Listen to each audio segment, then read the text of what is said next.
Hello!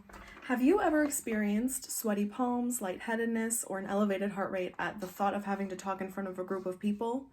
This is what people with communication apprehension deal with on a daily basis, and it's not just in front of a large group, it also can be with one-on-one conversations. I'm here to inform you about my content curation assignment, which centers around communication apprehension and anxiety.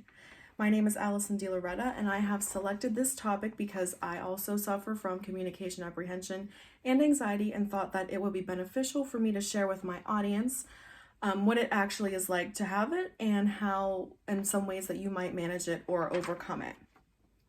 First, I'll talk about the functions of the website I created, followed by a discussion of the successes and failures that I experienced, and finally, my future plans for the website. So to begin, I'll start by discussing the functions of the website. The primary function was to inform the audience about what communication apprehension and anxiety really is.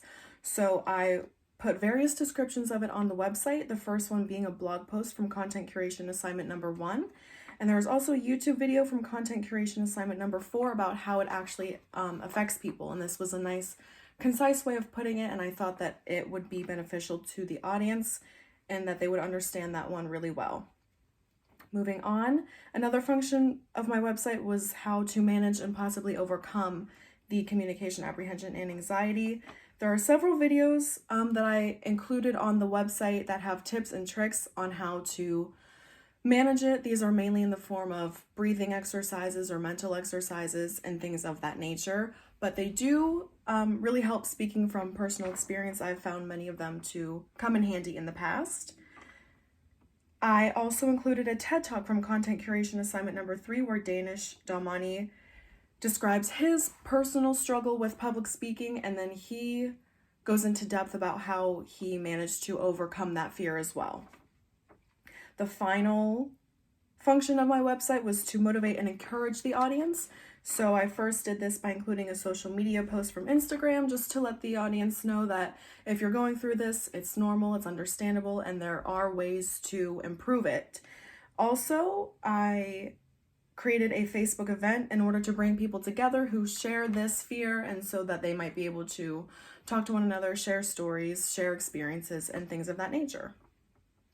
Moving on, I will now discuss the successes and failures that I experienced during this whole process of creating and maintaining the website.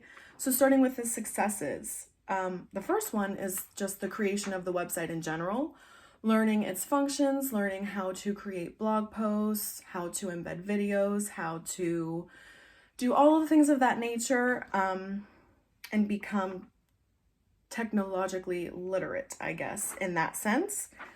Another success I would consider would be communicating relevant information with my audience. So finding the information that's out there, putting it in a way that my audience can comprehend it, and then posting it to the website in various blog posts. Moving on to the failures. The first one I would say would be not driving enough traffic. There is definitely more that I could have done to boost the number of users that visited my website overall. Another failure would be the organization of the website. I could have grouped content differently, titled it differently, expanded on different things. So that is definitely an area that I could improve upon. Moving on to the tricks I learned. The first one would be how to track users using Google Analytics account. So being able to see how many people visited my website, how many of those people are new users, and also what they interacted with the most and how long they were on various pages on the website. Another trick I learned was how to tailor future posts based on what people interact with the most. So if people are interacting with one page like 10 times more than all the other ones, chances are my future posts are going to be more related to that one that people seem to be interacting with the most. Finally, I'll describe the future plans for my website. The first one being organization, which is a reference back to the failures. In the future, I would group posts by content rather than like their assignments that they belong to. And I would also title those pages appropriately based on the content that falls under them. Another future plan would be to have a way to give my audience a way to give direct feedback to me. So this would come in the form of a comment section or a question and answer section.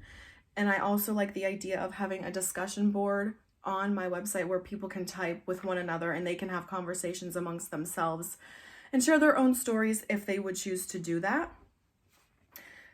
Finally, my last plan would be to include more firsthand content on my website. So rather than finding information from various different sources, I would potentially conduct interviews with professionals in the field to get firsthand information from someone that I could then post on the website. And also hear stories from website users, people who have been visiting the website, and see if they might be willing to share their stories or if they've overcome things, if how they've learned to manage things. I thought that would be beneficial to other users of the website. So in conclusion, you should now have a much better understanding of the challenges that people with communication apprehension face and the struggles they go through like on a daily basis. You should also have a better concept of the process I experienced creating and maintaining this website. I have discussed the functions of my website. I've covered the successes and failures of the whole process of creating the website, and I have also discussed my future plans for the website. So the next time you find yourself with sweaty palms or an elevated heart rate, I would encourage you to visit my website so that you could learn how to possibly manage or overcome this fear. Thank you.